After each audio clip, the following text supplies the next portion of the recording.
ബാ ബാ ബാ ബാ ബാ.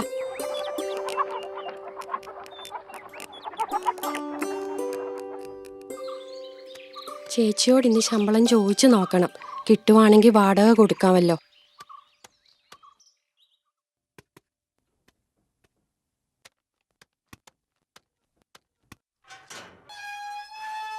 ആ അമ്മേ, അച്ഛൻ വന്നോ മോനെ? അച്ഛൻ ടി വി ആണോ? കോവിഡിനെ നേരിടാൻ സമ്പൂർണ്ണ ലോക്ക്ഡൌണിനുള്ള നിർദ്ദേശം നൽകിയിരിക്കുകയാണ്. നീ നേരത്തെ ആണല്ലോ. ആ ചേട്ടാ, ഞാൻ ഇപ്പൊ വരാം. മീനാക്ഷി ആന്റി, ഇതൊന്ന് ശരിയാക്കി തരുമോ?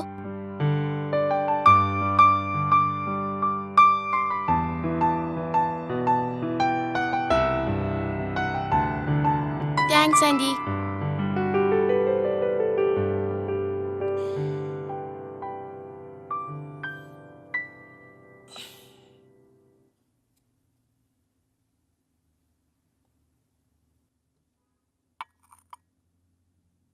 മീനാക്ഷി, പണിയെല്ലാം കഴിഞ്ഞോ?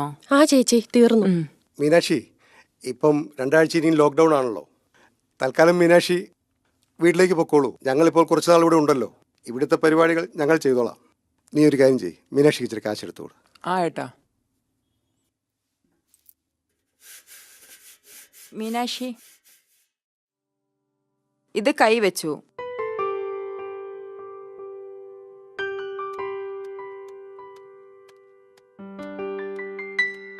ആ മീനാക്ഷി, പറ്റിയ കാശ് തരാൻ വല്ല മാർഗമുണ്ടോ? തരാൻ ചേട്ടാ, എന്റെ കയ്യിൽ ഇപ്പൊ ഇതേ ഉള്ളൂ. ഈ കാശ് പറ്റിക്കുറിച്ചിട്ടിട്ട് കുറച്ച് സാധനം കൂടി തരാവോ? ആ പിള്ളേരെ ഓർത്താ ഞാൻ ഇതൊക്കെ ചെയ്യുന്നത്.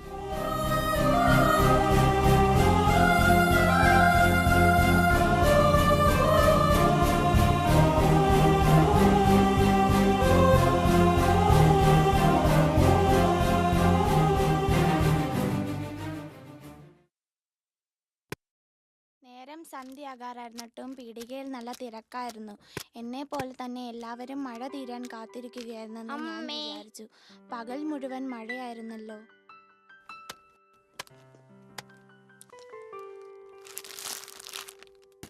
കാപ്പി എടുക്കട്ടെ അമ്മേ? വേണ്ട മോളെ, നീ കുറച്ച് വെള്ളം എടുക്ക്. വല്ലാത്ത ദാഹം.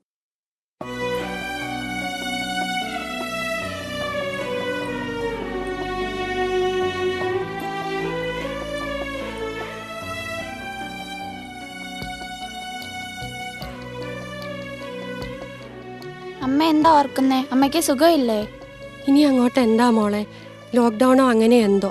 ആർക്കും എങ്ങോട്ടും പോകാൻ പറ്റില്ല. അതുകൊണ്ട് അമ്മയ്ക്ക് കുറച്ച് ദിവസത്തേക്ക് ജോലിക്ക് പോകണ്ട. ഈ സാധനങ്ങളൊക്കെ തീർന്നാൽ നമ്മൾ വീണ്ടും പട്ടിണിയാവും. നമ്മളിനി എന്ത് ചെയ്യും അമ്മേ? വർഗീസങ്ങൾ വന്നായിരുന്നു. കുറെ ഒച്ച വെച്ചു. വാടക കൊടുത്തില്ലെങ്കിൽ ഇറങ്ങിപ്പൊക്കോളാൻ പറഞ്ഞു. എല്ലാരും കൈവിടുവാണല്ലോ ദൈവമേ.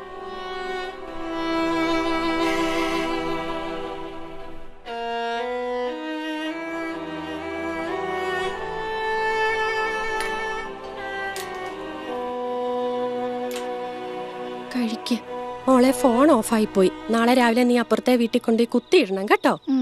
അമ്മേ, ഞാൻ പഠിച്ചു വലിയ ആളാവുമ്പോൾ നമ്മളെ വീട്ടിൽ കറണ്ട് കിട്ടുമല്ലോ. ആ അമ്മ, ഒരു കാര്യം പറയാൻ മറന്നുപോയി. രമ്യ ചേച്ചി ഗൾഫിൽ നിന്ന് വന്നിട്ടുണ്ടായിരുന്നു. ആഹാ, വന്നോ?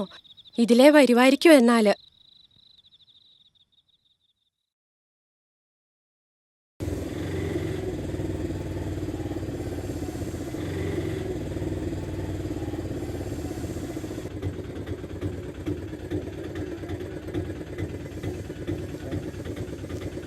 വിഷ്ണു, ഞാനിപ്പോൾ വരാം. ഒന്ന് വെയിറ്റ് ചെയ്യണേ. ആ ശരി ചേച്ചി.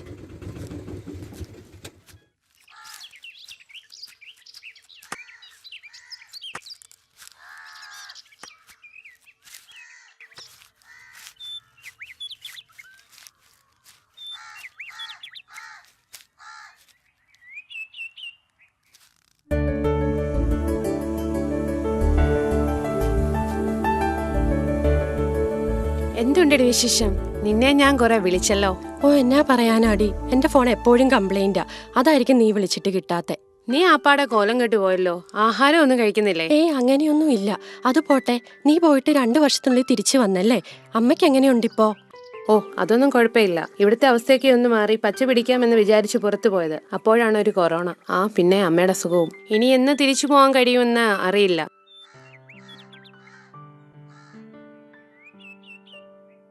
രമ്യേ, ശരിമോളെ കുറച്ച് വെള്ളം.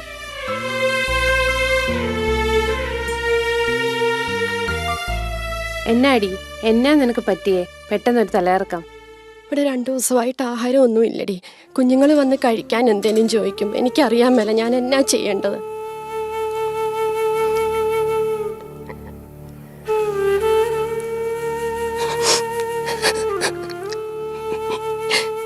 സർക്കാർ 1 മാസത്തേക്കുള്ള കിറ്റ് റേഷൻ കട വഴി വിതരണം ചെയ്യുന്നുണ്ടല്ലോ, അതൊന്നും നീ അറിഞ്ഞില്ലേ? എനിക്ക് റേഷൻ കാർഡ് പോലും ഇല്ല. എല്ലാ കാര്യത്തിനും ഞാൻ ഈ പിള്ളേരെ ഇട്ടേച്ച് വേണം പോകാനായിട്ട്. റേഷൻ കാർഡിനായി അപേക്ഷ കൊടുക്കാൻ ഓഫീസിൽ ചെല്ലുമ്പോൾ ഉദ്യോഗസ്ഥർ ആ പേപ്പർ വേണം, ഈ പേപ്പർ വേണം എന്ന് പറഞ്ഞ് മനസ്സ് മടുപ്പിക്കുക ചെയ്യുന്നത്. ഞാൻ എന്നാ ചെയ്യാനാ? രമ്യ, നീ അത് ഓൺ ചെയ്യണ്ട. കറണ്ട് ബില്ല് അടയ്ക്കാത്ത കാരണം ഇലക്ട്രിസിറ്റിയിൽ നിന്ന് വന്ന് ഫ്യൂസ് ഊരിക്കൊണ്ട് പോയി.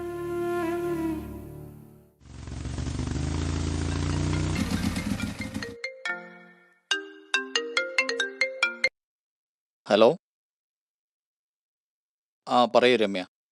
ചേട്ടാ, എനിക്കൊരു അത്യാവശ്യ കാര്യം സംസാരിക്കാനുണ്ടായിരുന്നു. നമ്മുടെ 8-ാം വാർഡിലെ സോമസാറിന്റെ വീടിനടുത്ത് വരെ ഒന്ന് വരുമോ? ശരി രമ്യ, ഞാൻ ഇപ്പോൾ വരാം.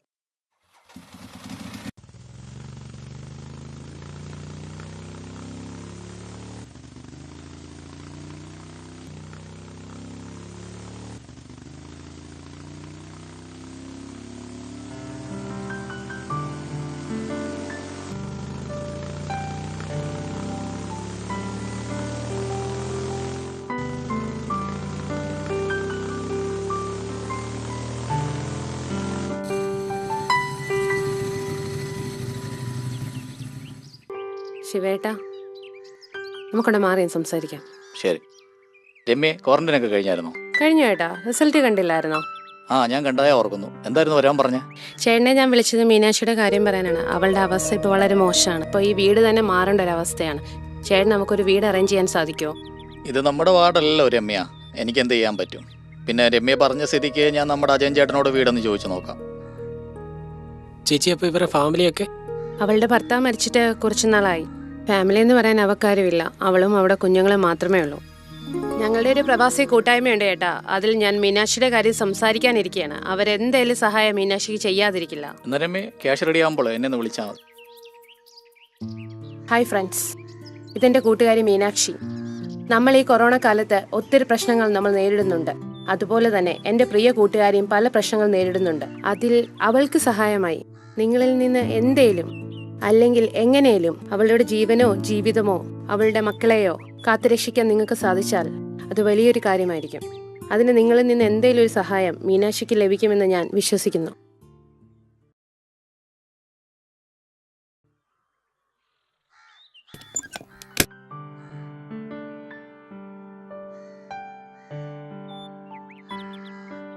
എന്നപ്പോ ആ രമ്യ, ആ ചേട്ടാ, ക്യാഷ് റെഡി ആയിട്ടുണ്ടായിരുന്നു. എല്ലാം ഒന്ന് സ്പീഡപ്പ് ആക്കണേ. എല്ലാം ശരിയാക്കിയിട്ട് ഞാൻ വിളിക്കാം. ശരി, ആയിക്കോട്ടെ.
ഈ കുഞ്ഞുങ്ങൾക്ക് പഠിക്കാനുള്ള TV നമ്മുടെ സജിയുടെ കടയിൽ നിന്ന് തന്നാ.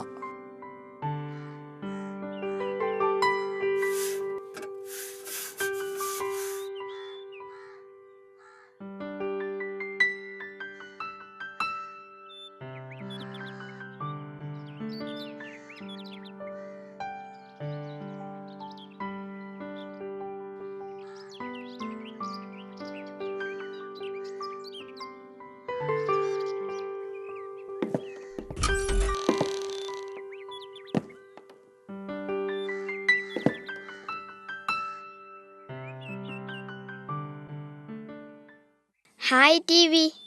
മോനെ നിങ്ങൾക്ക് പഠിക്കാനുള്ള ടി വിയാ കേട്ടോ. മോൻ നന്നായി പഠിച്ചിട്ട് വേണം അമ്മയുടെ കഷ്ടപ്പാടുകളൊക്കെ മാറാൻ. നന്നായി പഠിക്കണം കേട്ടോ.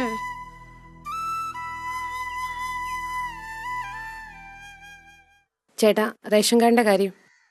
ഇവരിന്ന് വന്നല്ലേ ഉള്ളൂ. നാളെ സപ്ലൈ ഓഫീസിലോട്ട് ചെന്നിട്ട് മാത്യു സാറിനെ കാണാൻ പറയും. ഞാൻ വിളിച്ചു പറഞ്ഞോളാം. അപ്പൊ നമ്മുടെ തൊഴിലുറപ്പ് കാർഡിന്റെ കാര്യമോ? ചേച്ചി, അതുകൊണ്ടൊരു സ്ഥിര വരുമാനമാകത്തില്ലല്ലോ.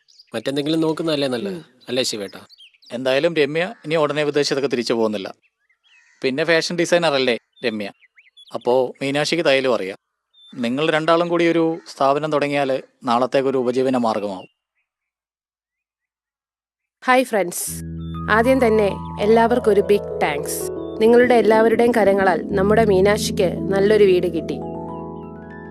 എനിക്ക് എന്തു പറയണമെന്നറിയില്ല. എൻ്റെ ഹൃദയത്തിൽ നിന്ന് എല്ലാവരോടും നന്ദി പറയുന്നു. ചേട്ടാ, സമയമായി. തുടങ്ങിയേക്കാം. വാ.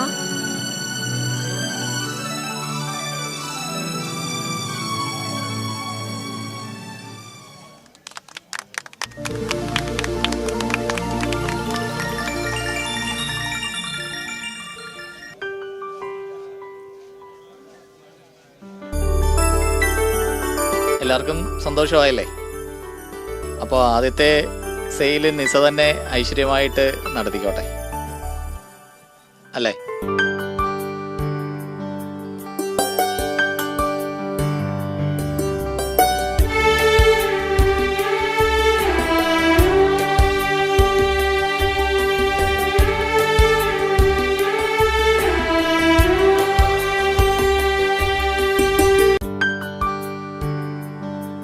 എന്തിത്രയും മതിയോ?